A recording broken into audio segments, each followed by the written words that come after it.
चलिए दोस्तों बात करते हैं इस एक और नई क्वेश्चन के बारे में। इस क्वेश्चन में एग्जामिनर ने कहा एक आभूषण की कीमत 3 हाथों से गुजरने पर कुल मिलाकर 65% बढ़ जाती है। यदि पहले और दूसरे विक्रेता ने क्रम से 20% और 25% का लाभ कमाया तो तीसरे विक्रेता द्वारा अर्जित लाभ बताइए। तो मान लेते हैं कि जो आभूषण की कीमत स्टार्टिंग में थी 100 रुपए, अगर 100 रुपए थी तो पहले विक्रेता ने इसको कितने बेचा होगा, 20% के लाभ पर बेचा होगा। तो अब वस्तु की कीमत कितनी होगी, 120 रुपए। ये ए के लिए था पहला वाला, ये दूसरा बी था और ये तीसरा पार्टनर होगा सी।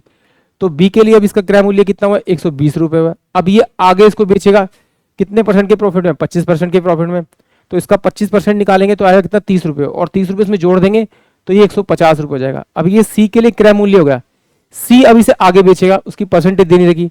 तो एग्जामिनर ने एक इंफॉर्मेशन दे रखी है कि जो टोटल जो प्रॉफिट हुआ है वो 65% का हुआ है, तो इसका 65% निकालेंगे तो कितना आएगा, 65 और इस 100 में जोड़ देंगे तो टोटल 165 होना चाहिए। 150 तक पहुंच चुकी कीमत, 165 तक पहुंचानी है, दोनों का अंतर करेंगे तो 15% आएगा। 15 बटे में 150 इंटू में अगर 100 करेंगे तो मुझे वैल्यू मिल जाएगी, यानी 10%। यानी तीसरे वाले का जो प्रॉफिट परसेंटेज होगा वो 10% होगा, यानी कि ऑप्शन सी इस क्वेश्चन के लिए करेक्ट होगा। इस तरह से करना है तो आप इस तरह से कर सकते हैं, नहीं तो आप इसे इस तरह से भी कर सकते हैं, सक्सेस रेट से, यानी पहला प्रॉफिट प्लस का आपका दूसरा प्रॉफिट और यहाँ पे आपका प्लस का पहला प्रॉफिट इनटू में आपका दूसरा प्रॉफिट, इस तरह से भी कर सकते हैं, और अपॉन में 100। तो पहला प्रॉफिट कितना 20% है तो मैंने 20% लिख लिया, दूसरा प्रॉफिट कितना मेरे पास तो 25% लिख लिया, प्लस में 20 इंटू में 25 बटे में 100, तो ये 25 दूनी 50 यानी 5 रुपये 45 यानी 50%।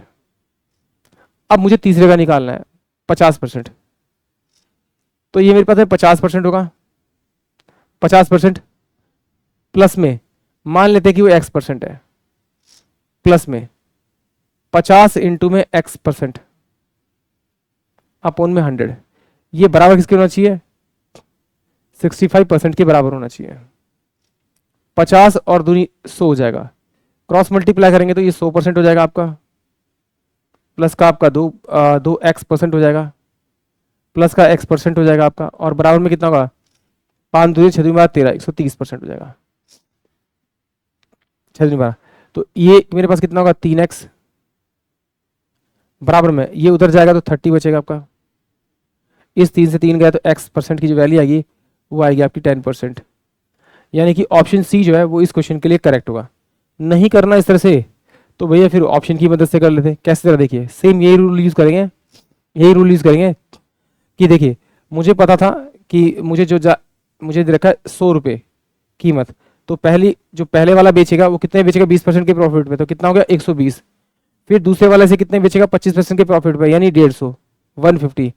तो तीसरे वाला कितना बेचेगा, या तो अगर नहीं समझ में आ रहा है कॉम्प्लीट कैलकुलेशन बढ़ी तो आप ऑप्शन की मदद से कर सकते हैं।